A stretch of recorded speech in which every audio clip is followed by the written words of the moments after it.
अस्सलामुअलैकुम students, I hope आप सब ठीक होंगे। आज हम कर रहे हैं क्लास 9 का मैथ्स और क्लास 9 की हमने एक्सरसाइज 4.5 स्टार्ट की हुई थी। चैप्टर 4 हम कर रहे थे, तो उसका मैंने आपको क्वेश्चन 1 करवा दिया था लास्ट वीडियो में। तो आज हम कर रहे हैं इसका क्वेश्चन नंबर 2।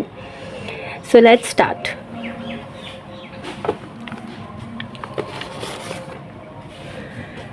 जी स्टूडेंट, क्वेश्चन नंबर 2 के अंदर क्या कहा हुआ है आपको वो पढ़ते हैं, पहले रीड करते हैं। If HCF and LCM of two polynomials are x-7 and x³ - 10x² + 11x + 7t respectively, then find the product of two polynomials.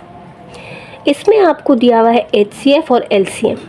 वो कह रहे हैं कि दो पोलिनोमियल्स हैं, यानी कि दो अलजेब्रा के एक्सप्रेशंस हैं जिनका HCF और LCM जो है वो x-7 और x³ - 10x² + 11x + 7t है।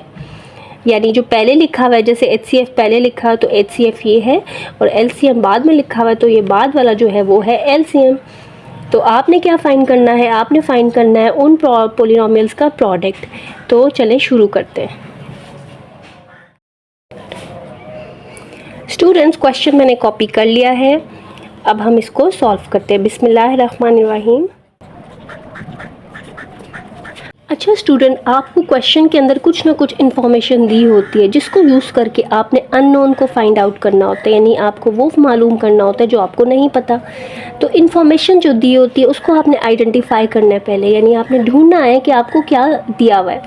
जैसे इस क्वेश्चन में हमें HCF और LCM दिया हुआ है, ठीक है, तो सबसे पहले हम वही लिखेंगे जो आपको गिवन होता है या दिया होता है, पहले आप वही लिखते हो। आप लिखो given that HCF is x-7, यहीं लिख लेते हैं। HCF is equal to x-7 and LCM is equal to x³ - 10x² + 11x + 7t।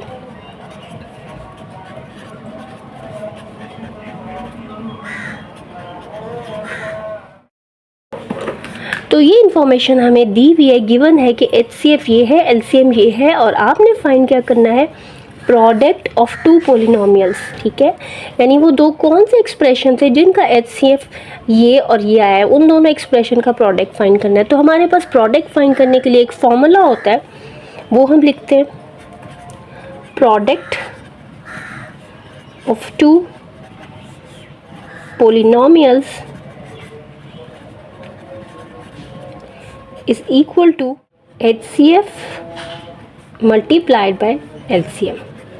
यानी प्रोडक्ट ऑफ टू पोलिनोमियल्स जो है वो उनके प्रोडक्ट ऑफ HCF और LCM के इक्वल होता है। ये हमारे पास एक बहुत यूज़फुल यानी काम का एक फॉर्मूला है जो अगर आपको याद हो तो बहुत आसान हो जाएगा, और ये याद करना कोई मुश्किल भी नहीं है।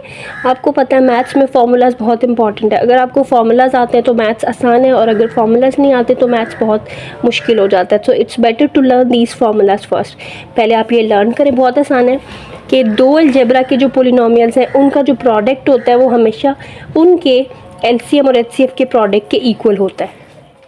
ठीक है, ये हमारे पास फार्मूला है, तो इसमें वैल्यूज़ पुट करते हैं। ये हमें फाइंड आउट करना है, ये अननोन है, इसको ऐसे ही लिखते हैं। Product of two polynomials is equal to HCF देखो हमारे पास है, वो हम यहाँ पुट कर लेते हैं, मल्टीप्लाइड बाय देयर LCM, वो भी हमारे पास है, ये भी पुट कर लेते हैं यहाँ से, लेकिन आपने ब्रैकेट्स में रखना है। ठीक है, अलजेब्रा में ब्रैकेट्स बहुत इंपॉर्टेंट होती हैं, वो नहीं भूलनी आपने। अच्छा जी, हमने ये लिख लिया है। अब प्रोडक्ट ऑफ टू पोलिनोमियल्स इसके इक्वल, यानी इसको इससे क्या करना है, मल्टीप्लाई, जो बहुत आसान है। अब आपने कैसे मल्टीप्लाई करना है, ये पूरा एक्सप्रेशन इस पूरे से मल्टीप्लाई होगा। इस पूरे एक्सप्रेशन में दो टर्म्स है, एक x और एक -7, तो बारी बारी मल्टीप्लाई होती हैं। पहले आप लिखो x और ये सारा expression, x multiplied by this whole expression. ठीक है, आगे -7, अब जगह नहीं है तो मैं नीचे लिख रही हूँ -7, वैसे आप आगे ही लिख लेना अगर जगह होती है। -7 मल्टीप्लाइड बाय ऑल दिस, यानी ये सारी ब्रैकेट आ जाएगी आगे।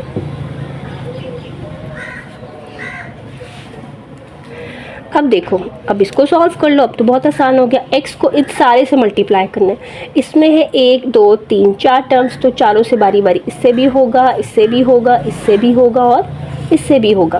तो x को पहले x क्यूब से करेंगे। कैसे मल्टीप्लाई होता है, x लिखेंगे, x की बाहर पावर 1 है, अंदर 3, 1 + 3 4, पावर्स ऐड हो जाती हैं, ठीक है।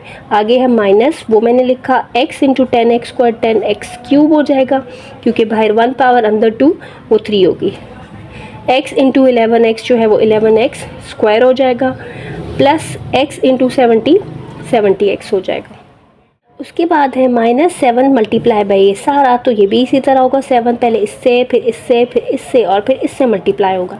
तो -7 को x³ से किया तो 7x³। अब बाहर माइनस हो तो अंदर जो साइन होते हैं ना वो चेंज हो जाते हैं जब ब्रैकेट ओपन होती है। तो माइनस है ना तो वो प्लस हो जाएगा, 7 × 10x²। अब 7 सिर्फ 10 से मल्टीप्लाई होगा 70, और x के ऊपर कोई फ़र्क नहीं पड़ेगा क्योंकि बाहर कोई x नहीं था, तो x² अपनी जगह पे ही आ गया।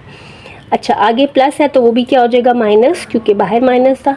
7 × 11x 77x हो जाएगा, और माइनस की वजह से ये वाला प्लस भी माइनस हो गया, और 7 × 70 490, ठीक है। 7 7 49 और साथ ये 0 लग गया तो 490। अब देखो, x4 की कोई लाइक टर्म्स नहीं है, उसको हम ऐसे ही लिख लेंगे। -10x³ -7x³ दोनों लाइक टर्म्स हैं, एक जैसी है क्योंकि इनका वेरिएबल एक जैसा ही देखो, तो इनके कोएफिशिएंट सॉल्व होंगे। -10 -7, माइनस माइनस होता है प्लस, 10 में 7 को प्लस कर लो, 17x³, साइन लगाओ बड़े का यानी कि माइनस, ठीक है। अच्छा, ये x² की टर्म है, ये भी x² की, 11x² + 70x² plus plus plus होता है तो फिर ये हो जाएगा 81x², साइन लगेगा बड़े का यानी कि प्लस। उसके बाद है +70x -77x, plus minus minus होता है, 77 में से 70 को माइनस किया, 7x बचा, साइन लगा बड़े का जो कि है माइनस। और आगे 490 एक कांस्टेंट है जिसके साथ कोई वेरिएबल नहीं है और इसकी कोई और लाइक टर्म भी नहीं है, यानी इसके जैसी कोई टर्म नहीं। तो ये हमारा आ गया product of 2 polynomials.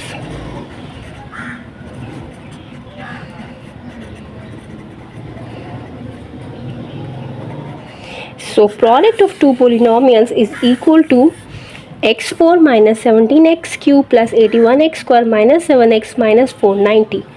So I hope आपको ये क्वेश्चन समझ में आया होगा। अगर आया है, don't forget to subscribe my channel and like and share the video and hit the bell icon. Thank you. Allah Hafiz.